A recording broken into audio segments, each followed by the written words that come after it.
Olá, bem-vindos ao Diversarte, nosso podcast mensal que aborda como a diversidade é retratada no cinema, em séries, livros e arte em geral. Eu sou Eduardo Stelita. E eu sou o Pedro Schenck. Hoje nós vamos falar sobre democracia e distopias com Milena Fiuza. A Milena, além de jornalista, ela é administradora e uma mulher preta. Muito obrigado por você estar aqui conosco no nosso podcast. Oi, gente, eu que agradeço o convite, poder falar sobre esse assunto que é muito importante para mim também. Como base para a nossa conversa de hoje, a gente vai falar de um filme que tem sido muito aclamado, que vem num momento politicamente muito oportuno do Brasil. O filme se chama Medida Provisória, é um filme dirigido pelo Lázaro Ramos. Esse filme é inspirado numa peça de teatro que o Lázaro Ramos também dirigiu, chamada Namíbia Não, e que também deu origem a um livro, a um caderno, em que ele conta um pouco do processo de direção, tanto da peça, e que, se não me engano, também do filme. E qual é a história desse filme? O filme acompanha a história de um casal negro, representado pelo Alfred Enoch, o Antônio, que é o ator que ficou conhecido na série como... Como é que é o nome da série em português? How to Get Away with Murder? Como defender um assassino, como sair ileso de um assassinato, tem tantas traduções. Isso, acho que como vamos ficar com Como Defender o Assassino, uma série lá da Shonda Rhimes, que fez muito sucesso também, e a Thaís Araújo, que representa, né, a Capitu, que é uma médica. Então, o Antônio é um advogado negro de classe média, e a Thaís Araújo é uma médica negra de classe média na sociedade brasileira. E o primo do Antônio, o André, é interpretado pelo São Jorge, é um jornalista independente. Né? Então, logo na primeira cena, a gente entra em contato com o André, que, para mim, essa cena é maravilhosa, essa primeira cena inicial do filme. E a gente vai falar um pouquinho sobre ela, né? E aí, o que é a história do filme, né? O filme conta, né, esse futuro distópico, esse futuro em que você tem gradualmente a erosão dos direitos das pessoas negras, um aumento, um retorno, né, surpreendente de movimentos mais racistas e que agem, né, cada vez mais em relação a esse racismo, e que leva a uma lei, uma proposta do governo, num primeiro momento, depois que se torna uma lei, em que ordena todos os cidadãos brasileiros de origem africana que se desloquem para a África, que sejam reenviados para a África, né? E aí o filme mostra como é que esse processo se dá, e mostra como é que esse processo se dá nas relações humanas, mas na relação também, né, na esfera política, na esfera institucional. Então, o filme ele lida com diversas complexidades e também esse movimento de resistência, que é característico também da história da população negra no Brasil, né, fazendo referência também aos quilombos. Essa seria a minha sinopse, né, um pouco resumida de um filme bastante complexo, né? Mas é a minha sinopse, né, a minha visão. E eu queria ouvir da Milena, né? Milena, como você resumiria esse filme e o que nesse filme ficou marcante para você? Eu poderia resumir esse filme como sendo uma peça que retrata muito bem o passado, que retrata muito bem o presente e que retrata também o nosso futuro. Eu fiquei feliz, talvez, em ver um filme que faz um paralelo histórico muito bom. E assustada um pouco também em ver que a gente está vivendo isso atualmente e que isso pode acontecer a qualquer momento, a erosão dos direitos das pessoas pretas, assim como você falou. Eu sinto que eu posso acordar amanhã e não ter direito nenhum, enquanto mulher preta.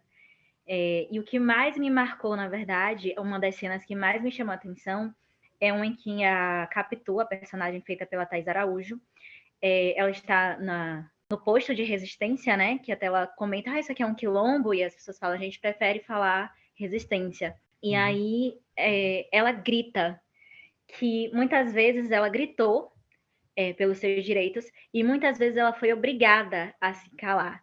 Isso me pegou em pontos, me trouxe gatilhos, né? Porque é exatamente isso. Na sociedade em que a gente está, se eu tenho alguém do meu lado, uma pessoa talvez de pele mais clara que a minha, ou até se eu fizer parte de algum grupo de resistência, eu tenho aquela coragem de levantar e gritar e lutar pelos meus direitos. Em contrapartida, se eu me vejo sozinha em alguma situação em que as pessoas são racistas comigo ou me olham feio por conta do meu cabelo, eu não quero me calar, não é isso que eu quero fazer. Mas eu me sinto obrigada a me calar porque eu não vou ter ninguém ali que diga, nossa, essa menina preta ela tá falando de algo que tá implicando com ela, sabe? Então essa cena foi algo que me trouxe muito para minha realidade. Eu lembro que quando eu assisti, eu fiquei muito arrepiada e emocionada nesse momento, porque eu vi na fala da Thaís Araújo aquilo que eu estava querendo dizer.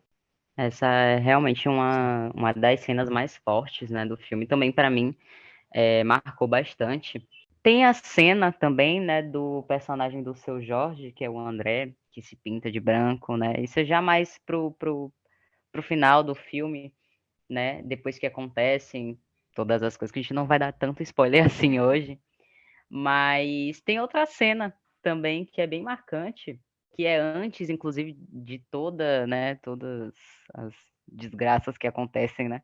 Realmente, que é o início do filme, que eu acho que é uma das coisas que às vezes a gente esquece, que acho que é a parte alegre do povo preto, né? Tipo, uma reparação histórica, porque antes de tudo que acontece, as pessoas pretas elas vão receber uma quantia, né, por tudo que os pretos sofreram ao longo dos anos.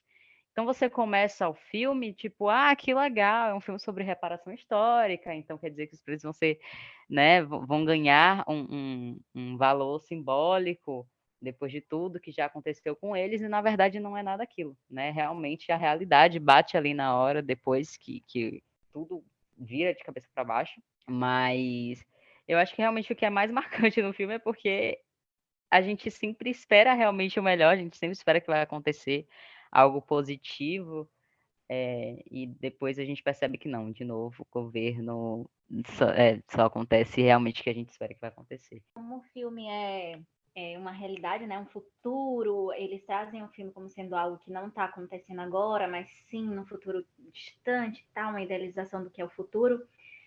Quando a gente vê aquela senhorinha preta, né, indo receber uma reparação histórica, uma quantia em dinheiro pelos tempos em que ela foi escravizada, nesse momento eu falei, é realmente um filme sobre o futuro preto. Aquilo que eles merecem, sabe, que o meu povo merece e tal. Mas aí, na verdade, eu vejo que é um filme sobre passado, presente e futuro ao mesmo tempo. E que no futuro, no presente, isso não vai mudar. A gente não vai ter uma reparação histórica.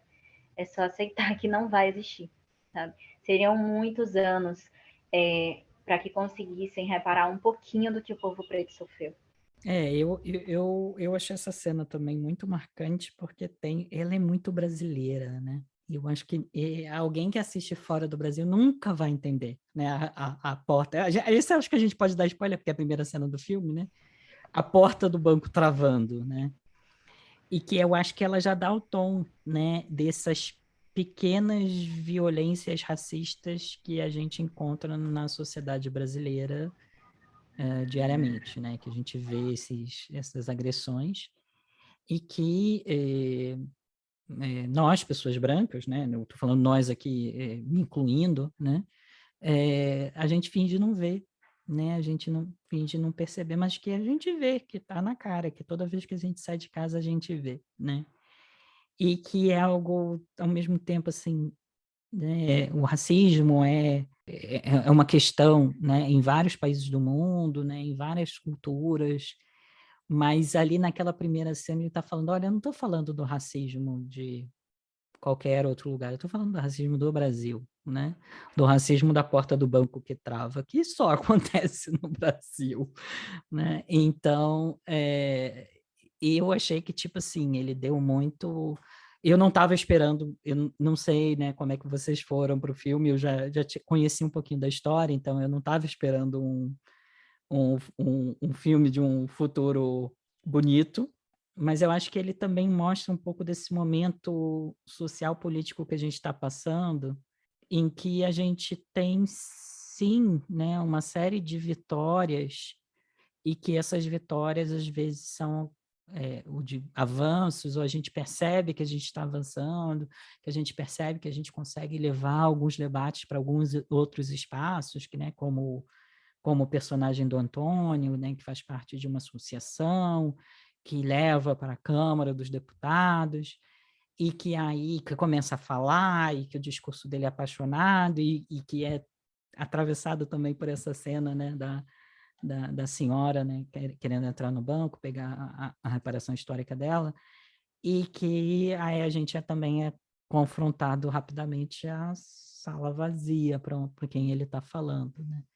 Então eu acho que ele me sinaliza esse momento histórico que a gente está vivendo, que a gente aqui não, a gente tem um podcast, né? Aqui a ideia do podcast é realmente trazer que de novo, e sim, tem muitas coisas que estão avançando, e que ao mesmo tempo, e eu concordo com a Milena, né, ao mesmo tempo parecem e nos dão a sensação de que não estão avançando e que a qualquer momento podem levar a um retrocesso violento, né, um retrocesso ah, num processo de voto, né, como a gente está falando aqui de democracia e distopias, né, num processo de voto, né, para os nossos representantes federais, para os nossos representantes locais, estaduais, para as nossas câmaras dos deputados, para as nossas assembleias legislativas, para os nossos, né, para umas mudanças, né, nominações de juízes do Supremo Tribunal, né, todo o sistema democrático ele pode. A gente vive num momento histórico em que, a qualquer momento, esse sistema democrático pode ruir. E aí, quando ele passa por esse processo de erosão, o que acontece? Os grupos minorizados são os primeiros a sofrer, são os primeiros a serem os bodes expiatórios, né? Então, eu acho que o filme traz isso, assim, isso na minha perspectiva de uma pessoa não negra assistindo o filme. Né, de que, sim, é um filme sobre racismo, sim, é um filme sobre o presente, passado e futuro, que sim, eu acho, né, que a gente tem tido alguns avanços, e que às vezes esses avanços são simbólicos e não são materiais.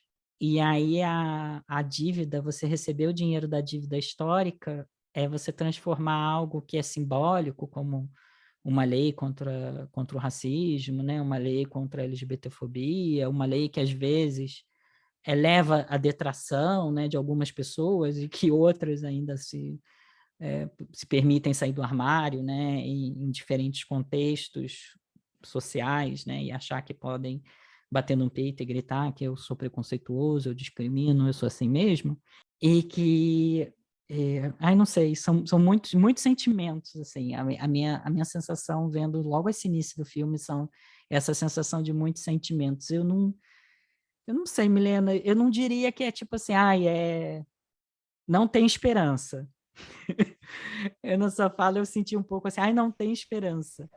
Sim, Eu sim. faço esse trabalho porque eu tenho esperança, mas eu entendo a frustração, eu entendo muito essa frustração. Acho que antes de me sentir frustrada, é muito de cansaço mesmo. Eu já comentei algumas rodas de conversa sobre isso, é que, por exemplo, tem uns 2 anos que a gente teve que levantar a hashtag na internet para falar que vidas pretas importam. Gente, como assim, sabe?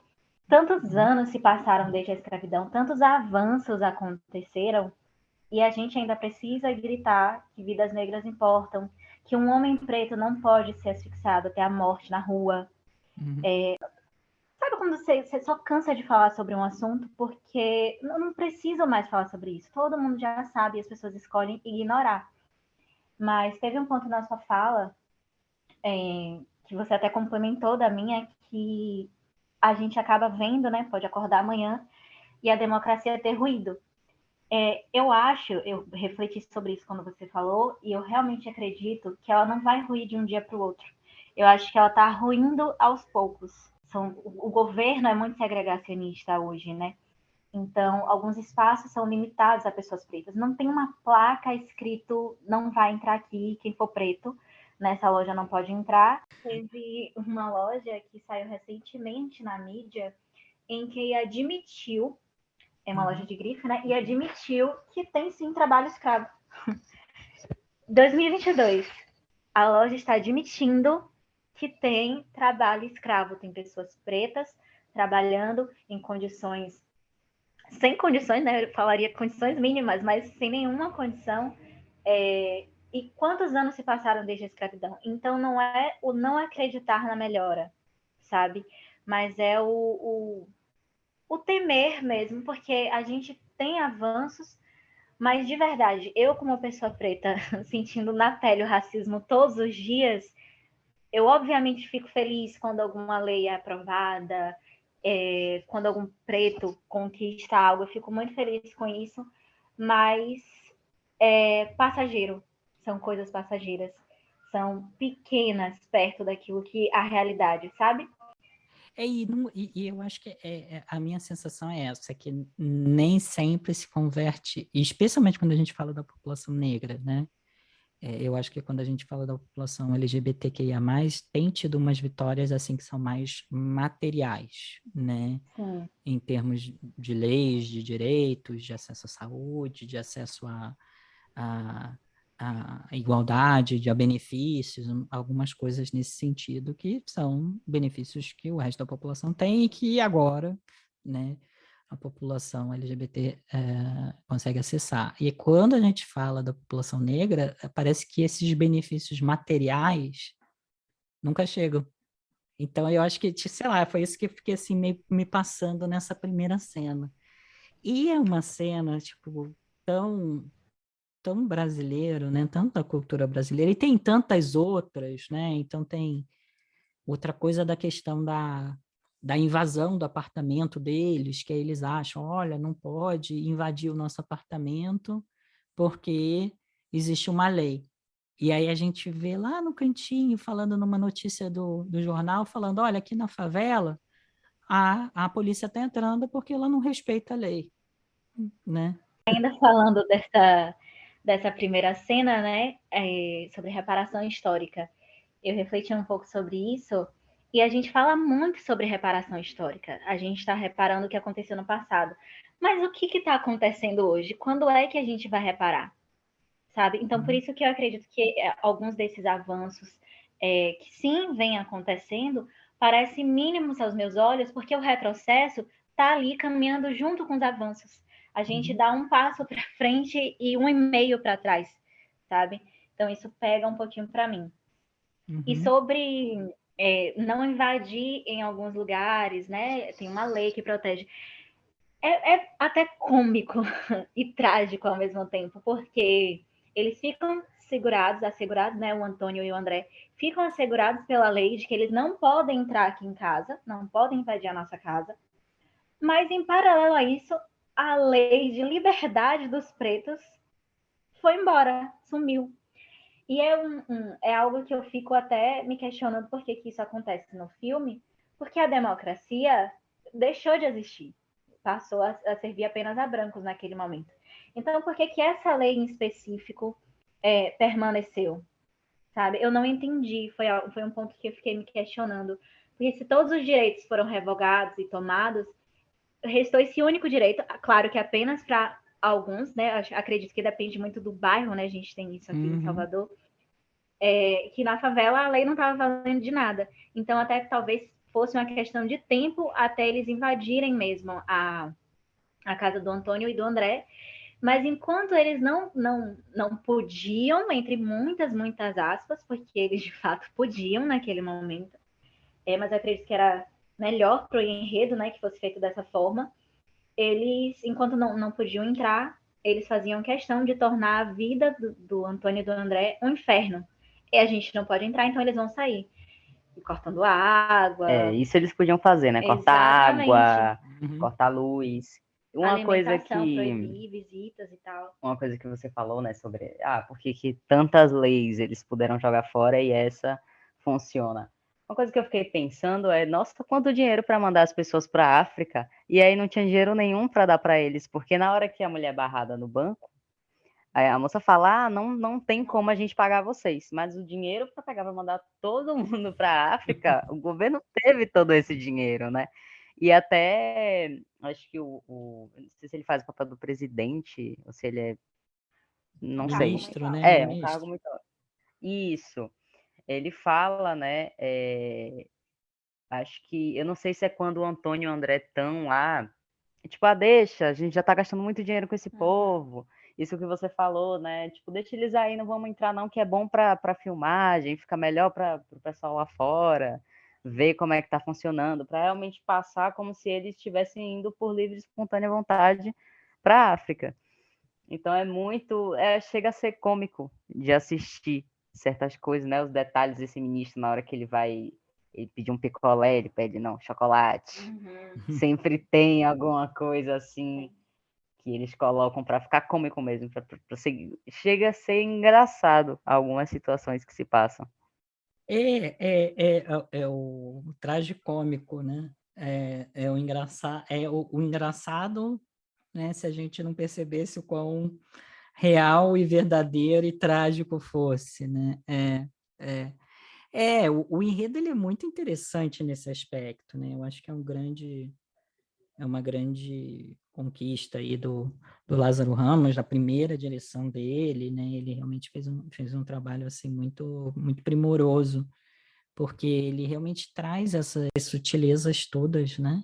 Ao longo do filme e aí era isso que a gente estava falando mais cedo, né? A gente pode ficar conversando por horas por cada mini cena. Eu acho que, tipo assim, é um filme que bate diferente, né, em cada pessoa e é um filme que talvez precise ser revisto, né? Em diferentes momentos para a gente pescar algumas dimensões. Uma cena, né, que aí a gente estava falando até mais cedo também, uma cena que eu fiquei um pouco surpreendida, eu também perguntei, né, pedi ajuda aí a Milena para me ajudar a entender, que no início, né, tem aquela cena que eles estão, aquela cena do racismo, chamado racismo cordial, racismo na nossa linguagem, na nossa expressão, em que o seu Jorge, né, o André, está conversando lá com a vizinha, a Renata Sorrá, e aí ele está trocando ideias com ela, né, de uma forma muito rápido, né, em torno de algumas expressões racistas. E aí eu assistindo, eu falei, nossa, tem algumas, mas passa muito rápido a cena, eu fiquei meio perdido, né? E aí conversando com vocês, né, vocês trouxeram uma outra perspectiva, né, que é dessa normalização, né, do racismo, dessas dimensões. Não, vem lá da história, né, do Brasil, né, do racismo, do Gilberto Freire, né? Não, o racismo no Brasil não é tão ruim, né? Aqui a coisa é cordial, aqui a coisa é mais amável, aqui a gente brinca um com o outro. E aí não, né? Me parece que a sensação, e até ouvindo vocês, é que tem algo de tipo mostrar como isso está impregnado na nossa comunicação, né?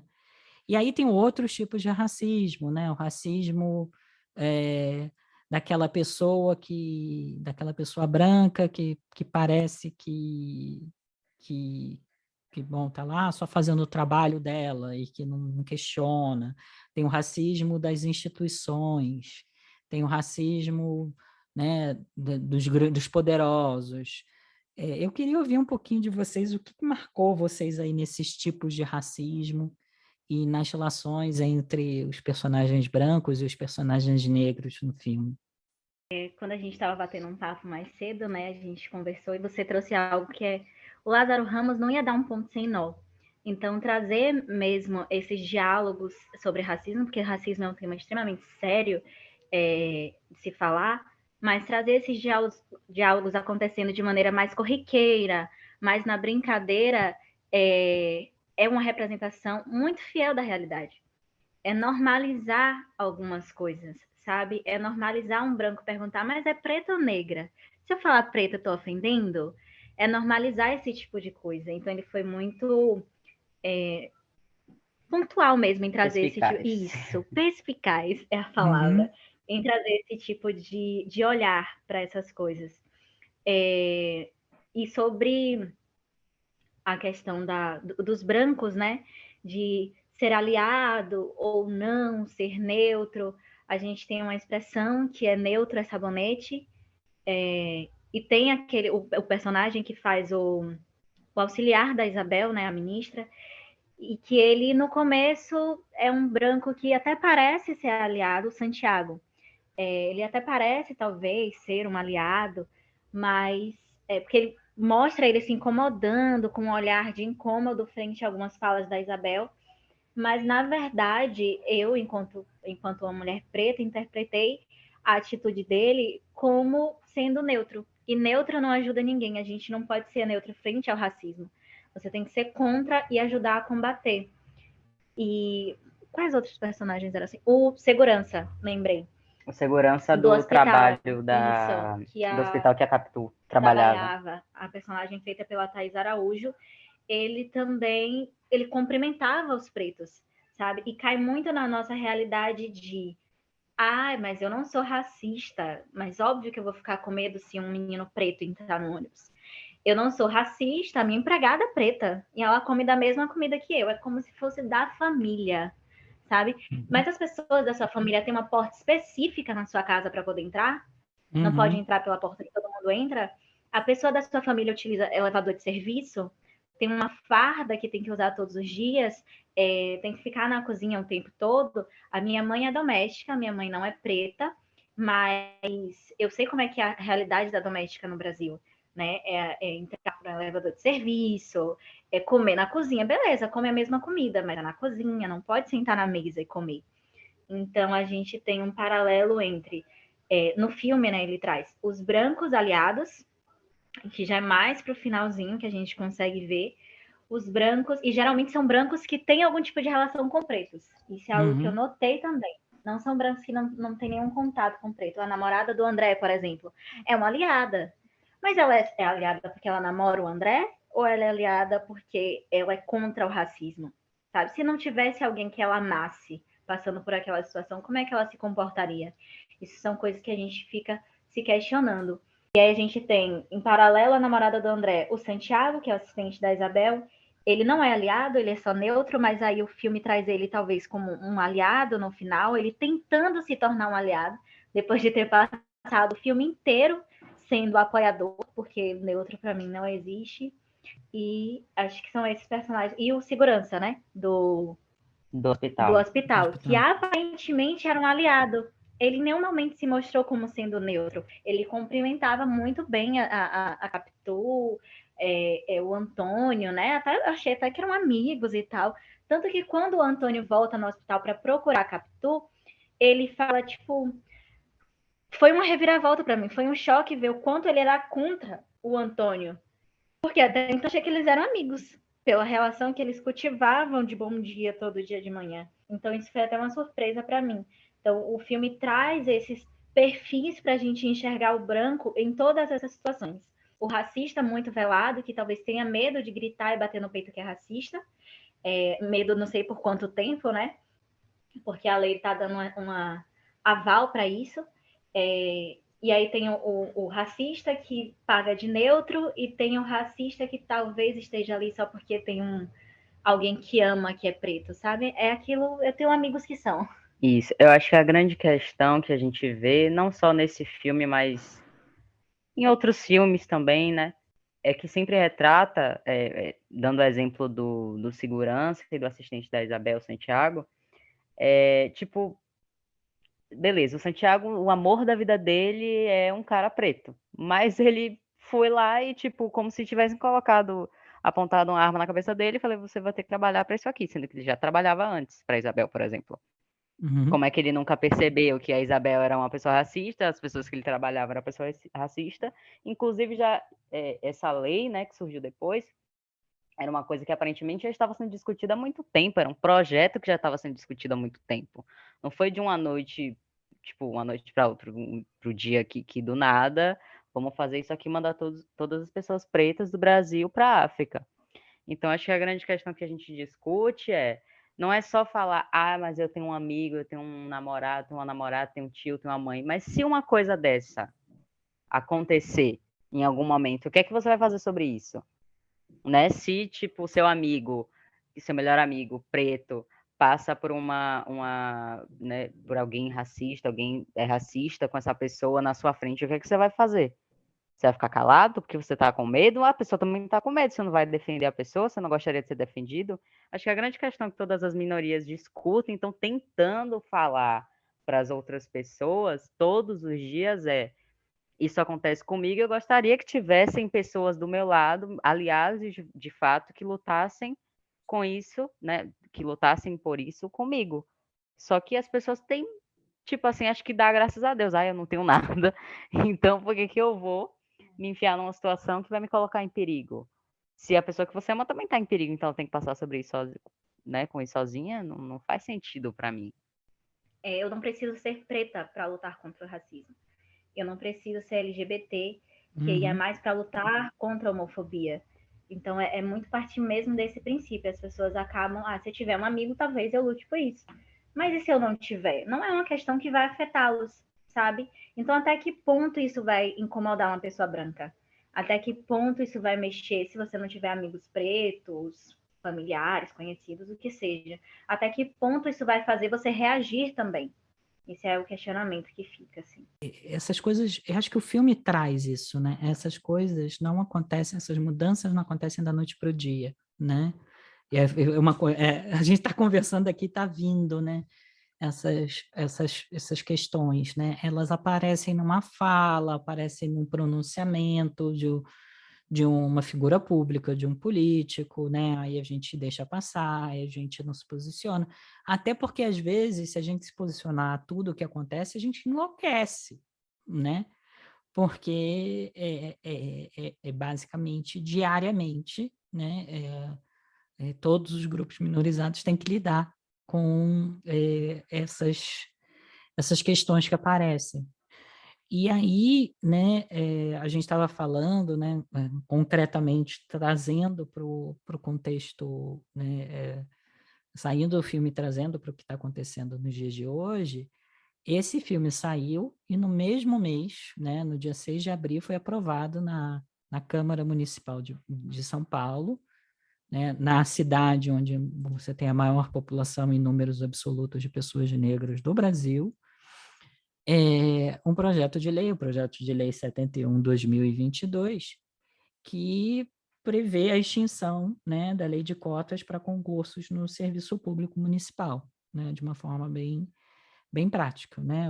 Então extingue as cotas raciais que já estavam vigentes na cidade há bastante tempo. E aí a gente volta, né? Como é que no mesmo momento em que a gente tem esse filme que está tendo uma divulgação, que está falando, olha só, algumas coisas estão acontecendo, a gente precisa se posicionar, como sociedade a gente quase não fala, a gente quase não se posiciona, né? E eu acho que no Brasil, e aí voltando para a questão do racismo no Brasil, né, das características que é bem do Brasil, né, o racismo em vários países, né, pegando, por exemplo, o caso da Europa, em vários países, ele é um racismo que é muito em relação ao outro que veio de outro país, né? Uma pessoa de uma descendência migrante, né? Uma pessoa que veio de um outro país, de uma outra cultura, de uma ex-colônia. Existe uma dívida histórica, mas é o outro, né? Aquela outra pessoa que ele veio de lá e que não se parece nada comigo. E aí eu fico pensando, né, o racismo no Brasil, ele é direcionado contra a pessoa que também é cidadão, que é tipo a pessoa ali que que está nesse país há tanto tempo quanto a outra pessoa branca, né? E como é que a gente ainda olha para aquela pessoa negra que não, que tipo, tá lá, que não é o outro, né? Que é brasileiro tanto quanto eu, e eu me permito enxergar, né, aquela pessoa como o outro, como uma pessoa que tem menos direitos e que tem menos direitos de estar aqui, né, de ser cidadão.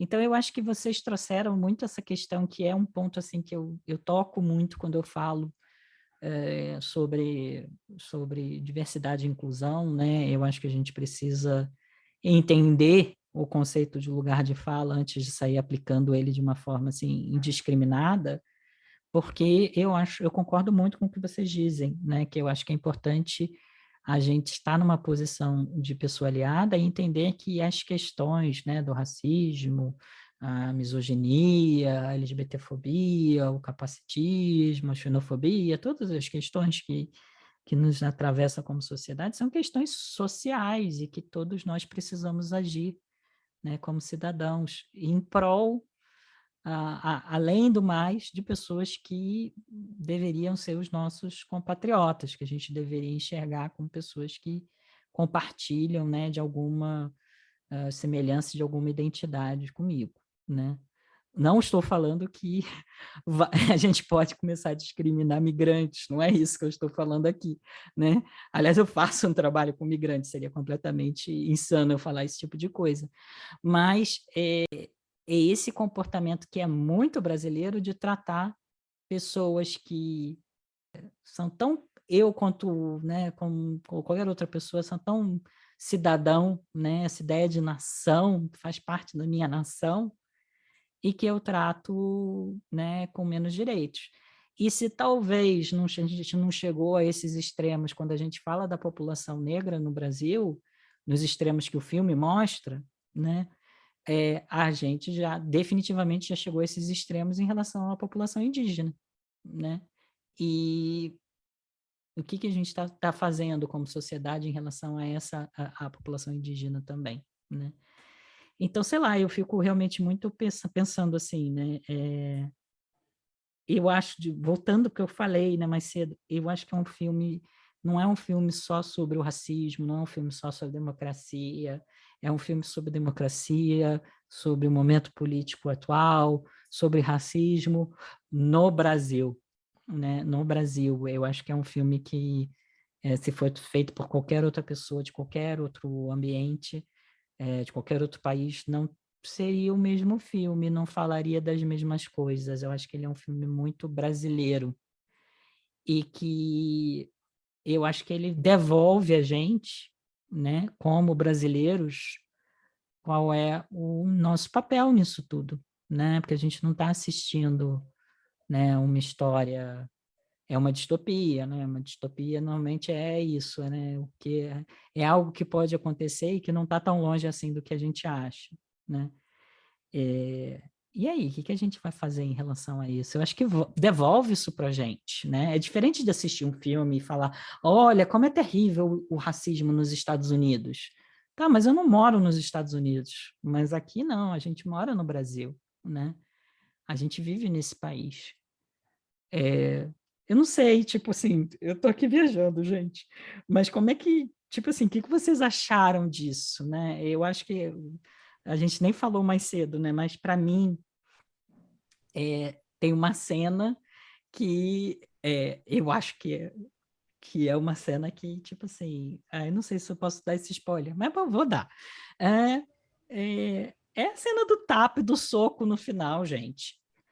E que, tipo assim, é tão catártico. E, tipo assim, não é uma cena sobre violência. É uma cena sobre chega. Eu tô de saco cheio de ligar o jornal, né, no fim do dia e ouvir declaração,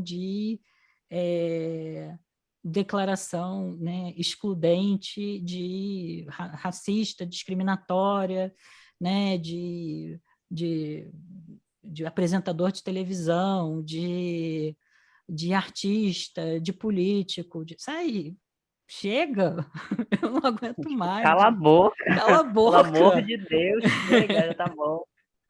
Realmente.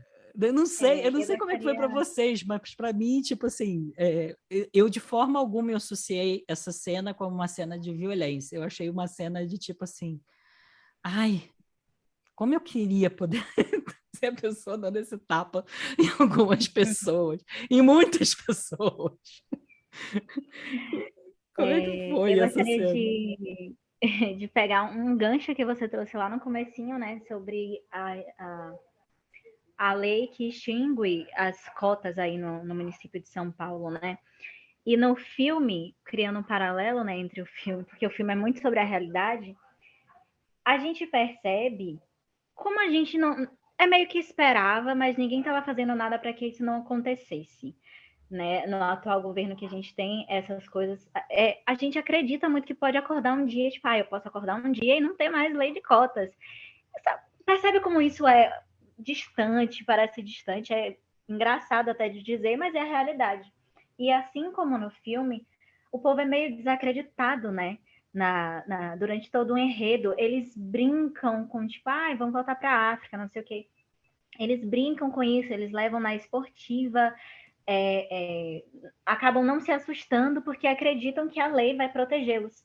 E isso é a mesma coisa, cria muito um paralelo real com o que está acontecendo em São Paulo, disso, do povo acabar não. Claro que a gente tem pessoas e coletivos que estão trabalhando para que esse tipo de coisa não aconteça, mas a população, no geral, ainda desacredita de que coisas assim podem acontecer. Eu sou preta cotista. Nas minhas 2 faculdades eu entrei como cotista. Imaginar um cenário em que eu não tenha mais esse acesso às coisas por ser preta, né? O mínimo de reparação histórica é assustador. E falando sobre a cena do tapa, né? Que todo mundo se sentiu no lugar da Thaís Araújo dando aquele tapa, o tapa de milhões. Eu gostaria de falar que no começo, em algum momento do filme, a gente tem o André e o Antônio sendo pintados, talvez como negros que não são agressivos, como se negros serem agressivos fosse o normal. É a cena que eles saem para procurar comida, perdão pelos spoilers, mas não tem como não falar sobre isso. Eles saem para procurar comida e aí surge na frente deles um racista armado e eles conseguem desarmar e aí inicia, né, uma discussão entre os 2 personagens de e aí a gente mata porque ele vai entregar a gente, vai dizer que a gente saiu de casa. E aí o Antônio bate o perfume e diz, nós não somos assim, não somos agressivos. E esse vídeo, né, o que eles acabam gravando no momento, viraliza porque a população está vendo que pretos não são agressivos. Eles ficam espantados em ver isso. E então, assim como você, Edu, eu enxergo a cena final do tapa e do soco não como um momento de agressão, porque eles já foram colocados em uma situação que eles poderiam sim ser agressivos. Mas aquele momento foi basta. Eu cansei, eu tô cansada disso aqui. E é como eu falei no início, né? Eu tô realmente cansada. E se eu tivesse a oportunidade, provavelmente sairia dando uns tapas por aí também, porque é uma situação que é exaustivo. O racismo para as pessoas pretas é exaustivo, é falar que a minha vida importa, é falar que quem eu sou não é ser diferente, sabe? Que eu ajudo e ajudei a construir esse país tanto quanto as pessoas brancas, talvez até mais, sabe? Porque a classe trabalhadora é quem sustenta um país. Então, ver desmerecer, sabe? Você está morando num lugar em que eu ajudei a construir, em que eu estou batalhando para me tornar alguém. Eu acredito que, assim como as pessoas brancas, eu estou num lugar, e os pretos também, que a gente quer que o Brasil cresça. Eu não quero que o Brasil afunde, que o nosso país afunde. E eles tratam a gente como se fôssemos a escória da sociedade. As minorias, no geral, não digo nem só no lugar de mulher preta, mas de mulher LGBTQIA+, mas eles têm esse olhar para as minorias de que a gente está aqui como um peso para o país, quando na verdade a gente está lutando basicamente pelas mesmas coisas, para que o Brasil cresça e evolua. Então, ver na sua fala, né, essa questão de eles acabam até sendo mais receptivos aqui no nosso país com turistas, com quem vem de fora, com quem está aqui dentro. Isso é aquela coisa, né? Tratar melhor a visita do que quem é de casa. Isso é feio de se fazer, é doloroso de ver. Aqui em Salvador a gente tem um ponto turístico, né? Que é o Pelourinho, é um dos pontos da cidade mais visitados por turistas, né? Mundialmente e tal. E é um dos pontos da cidade onde mais tem segurança aqui na nossa cidade. Não acontece nada de negativo no Pelourinho, porque tem muita segurança. Mas e no bairro que eu moro? Só porque não vai turista, eu não mereço proteção também?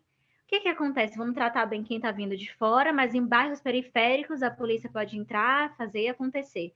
Então, isso é algo que ruge hoje na nossa sociedade, na nossa realidade, que o filme traz isso também, que eu queria complementar isso aí na sua fala. Tipo, o Brasil ele gosta de realmente esconder as coisas que se passam aqui, né? Como você falou, no Pelourinho tem muita segurança. Então, quando o turista vem, nossa, que cidade incrível, que de fato é uma cidade incrível, muito bonita, mas no sentido de segurança, no lugar que você for, né? Fala, nossa, claro que vai ter segurança mais no ponto turístico, né? E como você falou, e nas favelas? As pessoas que realmente moram na cidade, não vai ter segurança também? Eu lembrei agora acho que foi, não me lembro que Copa foi, que saiu as notícias de que as pessoas, que o governo estava tampando alguns lugares que tinham moradores de rua, para quando as pessoas entrassem, né, chegassem no Brasil, não vissem essas coisas, que é a grande realidade. O que adianta você tapar e o turista vai embora, ainda está ali, o problema ainda está ali. Então, é realmente o que o país faz, né? Vamos tampar aqui esse buraco, vamos fingir que não existe, vamos resolver dessa forma e tá tudo certo. Nossa, tô aqui, ainda tá batendo tudo que a Milena disse. Nossa. Ai, gente, é isso, assim. Mudando um pouco, então, de assunto, tô aqui olhando tudo, a gente pensa, tem tanta outra coisa para falar, mas eu não vou abusar do nosso editor. Mudando um pouco de assunto, eu queria ouvir também, né, Natália, da sua perspectiva dessa atualização do Quilombo para Afrobunker. Esse novo nome, essa nova concepção, que talvez seja uma concepção mais urbana, né? O Quilombo talvez seja associado a um passado, algo mais rural, algo mais próximo também da realidade indígena no Brasil, e aí, digo, da vivência, né, dos povos indígenas no Brasil, e atualizado, né, nesse conceito do Afro-Bunker, que é impregnado da cultura africana afro-brasileira. Como é que foi para você ouvir e que ressoa para você do Afrobunker? Eu vi algumas críticas falando, e eu até concordo em parte, que eu achei que foi uma parte que poderia ter sido mais trabalhada, mas aí o filme precisaria de 5 horas. Eu vi pessoas comentando, eu queria só ter uma spin-off, uma série inteira falando sobre o Afrobunker. Como é que você achou desse conceito, dessa ideia e como é que foi essa percepção para você? Sobre esse tema em específico, eu tenho alguns pontos. Eu acho muito interessante o conceito de Afrobunker e trazer quilombo no diálogo, né? Porque a Thaís chega, isso aqui é um quilombo, porque o personagem, eu não me lembro o nome dele, mas o personagem que recebe a Capitu assim que ela chega, dá a definição do que é aquele lugar, sabe? É um lugar onde a gente está montando a resistência, onde a gente vai se organizar para poder sair daqui e lutar contra isso. E ela fala, como um quilombo. Exatamente como um quilombo. E aí ele fala, não, a gente prefere Afrobunker agora. Isso traz para mim alguns pontos. Primeiro, que mostra que o passado está muito presente. Anos se passaram, o filme não se passa, né, no ano de 2022, é num futuro um pouco mais distante, mas ele representa como o passado dos pretos ainda existe. Trocou o nome, a gente teve uma atualização ali, mas a gente ainda precisa se reunir enquanto pretos em quilombos para tentar sobreviver. Um outro ponto que vai completamente contra esse que eu acabei de falar, que é o de mostrar, né, que o passado é presente, é de tentar fugir do passado. É de não voltar para aquele lugar de precisar ter que montar um quilombo, né? E tem o ponto que você disse de ser mais urbano, algo assim, mas eu fico mais presa nesses dois mesmo. De, ao mesmo tempo, mostrar que o passado está extremamente presente, que se não fosse por esse motivo, eu acredito que a gente não teria quilombo na fala da Capitu para remeter mesmo aos tempos de escravidão. E essa atualização talvez seja até uma forma de dizer, isso cabe à minha interpretação, de dizer que a gente não vai voltar para os quilombos, que não importa o que aconteça, a gente não vai viver em quilombos de novo, e que assim, a gente vai montar resistência, mas que não são quilombos, não porque quilombos a gente não tem orgulho disso, mas porque a gente já não aceita mais voltar para lugares assim, sabe, de andar escondidos e tal. Então, eu fico com esses dois paralelos, de mostrar o passado presente e de tentar fugir mesmo desse passado, porque talvez quilombo remeta muito a tempos de escravidão. Isso veio para mim agora. E aí ele fala, não vou, a gente não está em um quilombo porque a gente não é escravo, não vamos aceitar estar em quilombo porque nós não vamos aceitar viver escravidão novamente. Eu acho que eu cheguei à minha conclusão enquanto eu exponho aqui a minha opinião. Acho que é exatamente isso.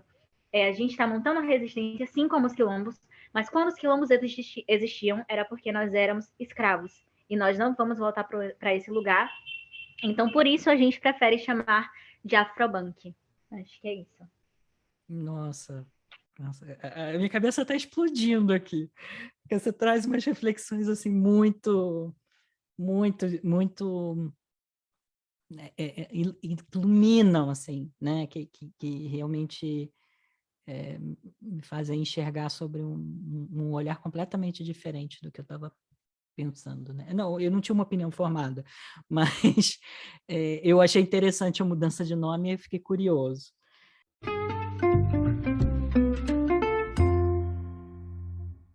Então, agora, a gente, geralmente em todos os nossos podcasts, a gente faz recomendações de livros, filmes, séries, pode ser peça também, sobre o assunto, né, sobre o tópico que a gente conversou hoje, né, que foi democracia e distopia, sobre racismo. E eu queria saber de vocês, eu também tenho a minha, quais as recomendações que vocês têm hoje? A minha recomendação é a série Eles, tá no Prime Video, ela é uma série bem curtinha, tem 10 episódios, e passa uma família preta se mudando para um bairro de brancos nos anos 50, na Carolina do Norte. E aí vê como eles se inserem, né, e é um bairro extremamente racista. Então, ver eles se inserindo nesse espaço e lutando para estar ali é uma série muito boa de se ver, muito completa. Eu gostaria de falar que também tem um tapa de basta no meio da série, então eu acho que só por esse tapa já vale, mas a minha recomendação é essa.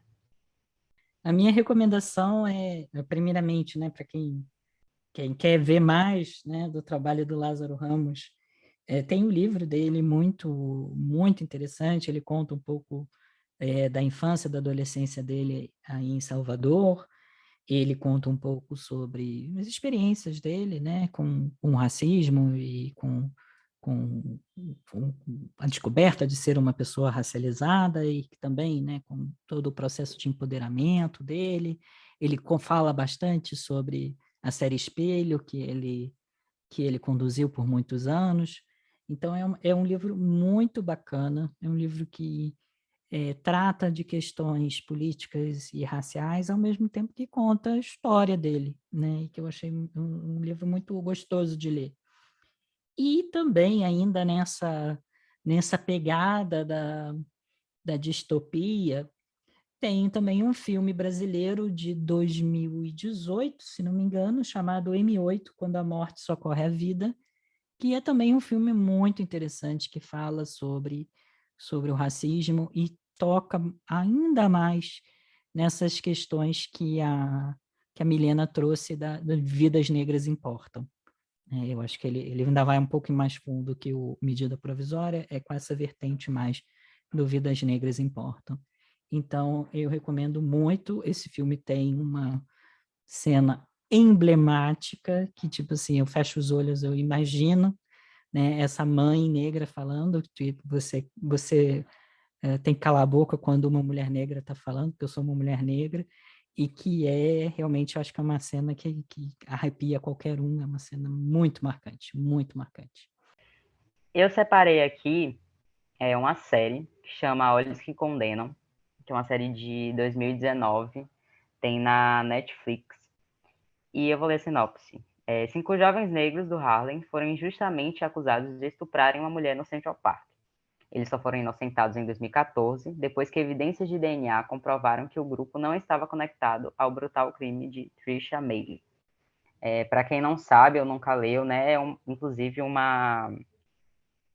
acontecimento, né, bem velho, já não vou lembrar exatamente o ano que aconteceu, mas foram jovens de 14 a 16 anos, né, que foram acusados de cometerem esse crime, simplesmente porque eles estavam passando pelo Central Park no momento que aconteceu. Né? A polícia da época não cogitou que teria um serial killer, que fosse um cara mais velho, simplesmente culpou esses 5 meninos por serem negros. Né? Essas 5 crianças, praticamente, né? O que aconteceu isso. Inclusive, teve um dos meninos, que eu acho que foi o mais velho, acho que ele tinha 16 anos, ele não estava nem no lugar no dia que aconteceu. É uma história bem pesada. Não tem só essa série, mas se vocês pesquisarem no Google sobre os 5 do Central Park, vocês podem ter acesso a vários outros sites, jornais, porque foi bem grande assim quando aconteceu, mas é bem necessário também. Chorei horrores assistindo, é bem pesado. Se eu não me engano, são 4 episódios de 1 hora, mais ou menos, mas é muito bem retratado, com atores incríveis, e vale a pena assistir. Hoje a gente conversou com a Milena Fiuza sobre democracia e distopias. Se você, ouvinte, quiser sugerir filmes ou séries para os próximos episódios ou deixar um comentário sobre o podcast, deixe uma mensagem para a gente no nosso perfil do Instagram, @diversiartepodcast. Ou, se preferir, estamos também no Instagram com os nossos perfis pessoais, @pedroschenck e @edu.estelita com 2 L's. Milena, muito obrigado pela sua participação no nosso podcast. Foi muito importante escutar a sua opinião, não só em relação ao filme Medida Provisória, mas também um pouco sobre a sua vivência como mulher preta. Você gostaria de fechar com uma mensagem final para os nossos ouvintes? Queria agradecer mesmo a oportunidade de poder estar falando sobre o meu ponto de vista enquanto preta, enquanto mulher, sobre esse filme que retrata a minha história, a minha realidade, e ter esse lugar de fala, para mim foi bem importante, bem interessante mesmo. Eu acho que eu vou deixar aqui uma indicação do meu TCC, na verdade, onde eu falei sobre mulheres pretas nas universidades, e poder escrever e falar sobre isso, é claro que em outro contexto, é gratificante para mim. Foi um prazer estar com vocês hoje. Obrigado por nos escutar e até o próximo episódio para mais uma conversa sobre diversidade e arte.